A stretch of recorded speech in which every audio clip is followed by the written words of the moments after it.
Star Wars, The Mandalorian and Grogu is the newest Star Wars movie, the first we've gotten in 7 years, and serves as a continuation to the Disney Plus Star Wars show, The Mandalorian. In this movie, The Mandalorian and Grogu, otherwise known by many as Baby Yoda, have been tasked on these missions to take out these bad guys who are trying to rise up the Empire again. And the latest bad guy they're tasked with going after has no face, has not a lot of information to himself, so they're gonna go find the Hutts, who will give them information if they can go save Rada the Hutt, who's Jabba the Hutt's son, and bring him back to them. So now essentially Mando and Grogu, they gotta set out, find Rada the Hutt, bring him back so they can carry out their mission. I'm a big time Star Wars fan. I grew up with Star Wars, and the Star Wars movies that I have always loved, that really hasn't wavered that much, really. Like the original trilogy, I grew up with those movies. I absolutely love them, full on, always have, always will.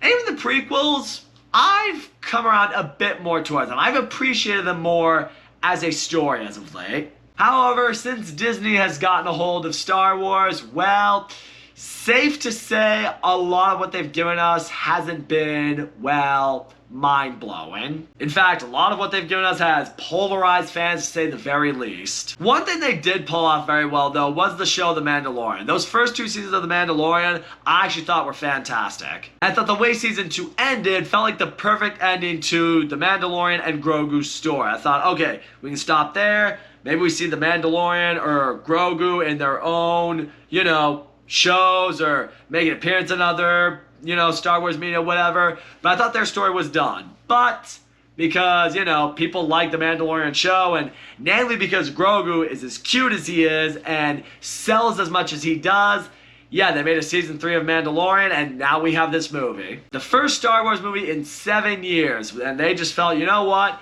If anyone's gonna bring Star Wars out of its rut right now, it's gonna be these two. So let's get right into this movie and see if it can tackle the points that would make it a great Star Wars movie. I mean, you gotta talk about the score first and foremost. I mean, the original Star Wars score is maybe the most iconic musical score of all time. And I will say this, the musical score in The Mandalorian and Grogu is actually great. I always loved Ludwig Göransson's score in The Mandalorian the show.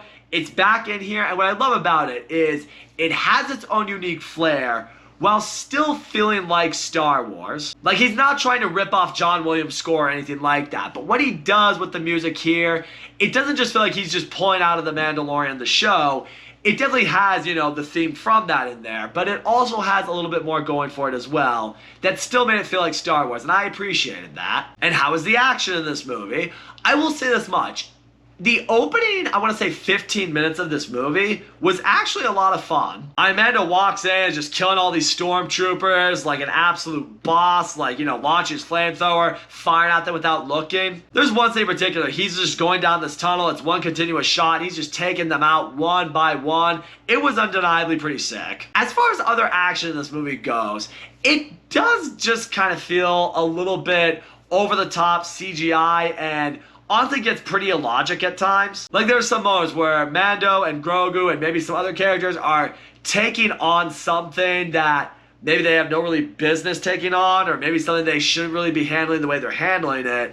And you just watch what's happening. You're just like, did you have to handle it that way? I mean, you probably could have also done this, or you probably could have avoided this entirely by just going about that way. Sometimes action scenes just feel a little bit drawn out for the sake of drawing out action that's not even that much fun or exciting. And that's also well tied to the visuals of this movie. I mean, visually, Star Wars is meant to be impressive. I mean, we've had a little bit of an overabundance of CGI in certain Star Wars movies.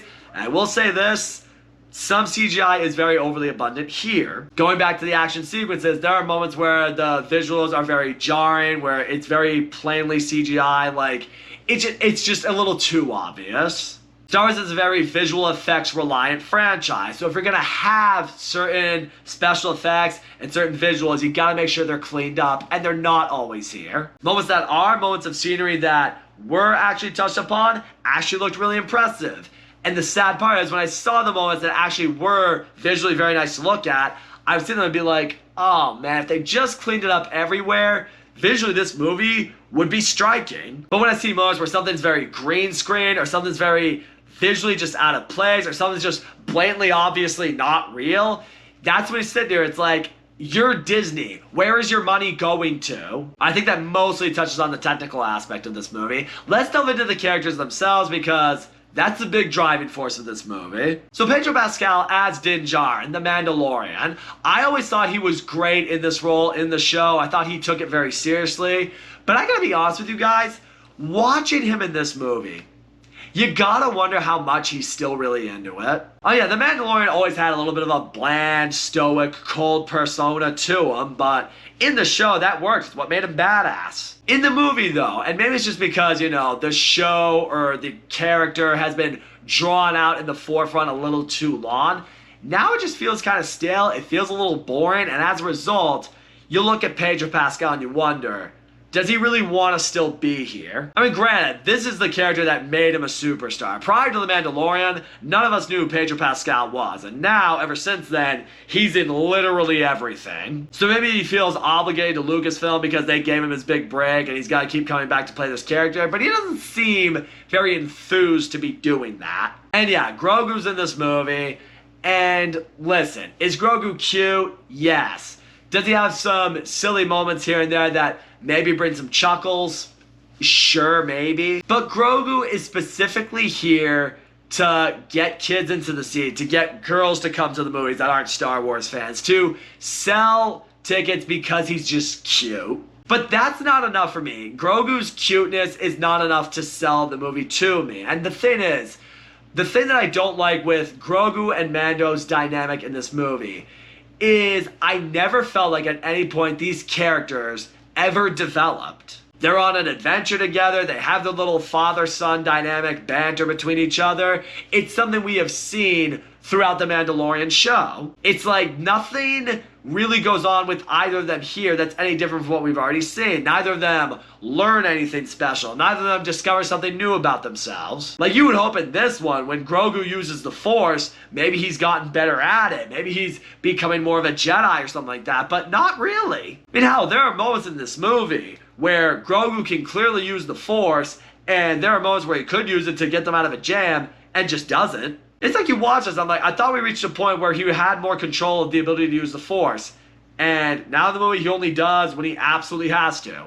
Just didn't make sense. So yeah, because of that, when the movie's trying to be really funny with Grogu, it just feels more silly and childish. And when the movie is maybe attempting to go for emotionally heavy moments, possibly between Mando and Grogu, it didn't hit me because it's stuff we've seen before. It doesn't progress the story. It doesn't progress the characters. As far as new characters in this movie, I'll just touch on Rada the Hutt because he's the big new character in this movie. I mean, he's played by Jeremy Allen White. You think he'd have a big role. He's the son of Jabba the Hutt, one of the more iconic characters from Star Wars. But Rada the Hutt, I gotta be real, not only was I that invested with his character, but I don't like the way he was portrayed by Jeremy Allen White. I mean, Jeremy Allen White is a good actor, and I like him, but he kind of just sounded like he was voicing himself as a CGI slug. Like, I don't know, if you're gonna play a Hutt, if you're gonna play Jabba the Hutt's son, at least treat him like he's a different character. Give yourself a very Hutt-sounding voice. Give yourself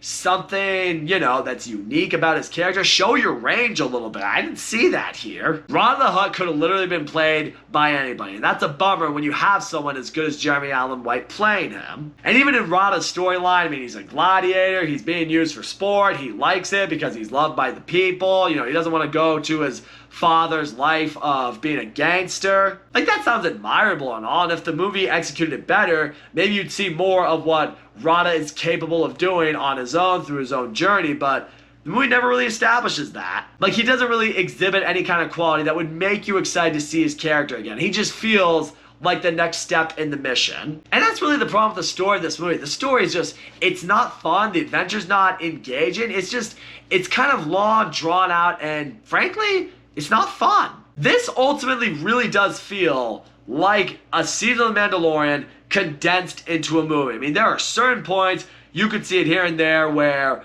an episode clearly was going to end and where the next one would have kicked off. And even still, when I look at what this season of Mandalorian could have been, it probably wouldn't have felt like a very exciting one. Certainly not one that I'd be thrilled to watch week after week. But I will say, as a show, maybe they could have thrown in some things here and there and, stretched out the episodes a little bit more to give certain things a little bit more context, or flesh a couple more characters out, or maybe throw in some more fun moments here and there. Instead, this feels like a condensed season of The Mandalorian that actually ended up taking out a lot of where the fun could have been, when instead you're kind of just sitting there waiting for the mission to wrap up, for certain points of the journey to finally wrap up so we can move on to something else, and then that something else that we move on to really just doesn't end up being anything exciting. The movie does throw in a few other Star Wars characters here and there for, I guess you could say, the sake of the story, or maybe for nostalgia bait or whatever, but again, that's all they kind of feel here for, is just for the sake of keeping the plot rolling on. It doesn't really feel like they were here for anything other than that. And as a result, when certain characters might make an appearance that should maybe make fans of certain shows very excited, you kind of will just walk out and say, what was the point of that character being here? And then when you really start to break it down, it just kind of feels like wasted potential. And that's really what bums me out right there. It's really the lack of excitement that this movie brings. And that's such a bummer, because this is a Star Wars movie. And I gotta go a little further with that right now. It's the fact that this is a new Star Wars movie in theaters right now.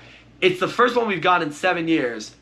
And you kind of wonder how many people out there really even give a shit. I mean, Star Wars used to be a cultural phenomenon. It used to be an event, a cinematic extravaganza. You would get together with your friends. Back in the day, you'd have to sleep outside the theater to buy tickets for this in advance. And even in this day and age, if you're trying to get advance tickets to a Star Wars movie, typically you go on the app and you pray it doesn't crash. That's the journey you have to go through with a Star Wars movie. That's how big this franchise once was. And I gotta be honest, I went to this theater, and yes, my movie theater was packed with people in it, but the atmosphere that I felt around this movie, no one felt overly excited to be there watching the movie. And even throughout the movie, no one felt like they were overly thrilled about it. You feel like a lot of magic with Star Wars is gone now, and Disney just hasn't been able to recapture it. So all in all, The Mandalorian and Grogu, it's not one to inspire confidence. It does have a good score. It has a couple moments of fun action. Has a couple moments of impressive visuals. But yeah, other action scenes are kind of all over the place. Other visual moments are very messy. Mandalorian and Grogu, I mean, they just do what we've seen them do in The Mandalorian time and time again. They don't really bring anything new.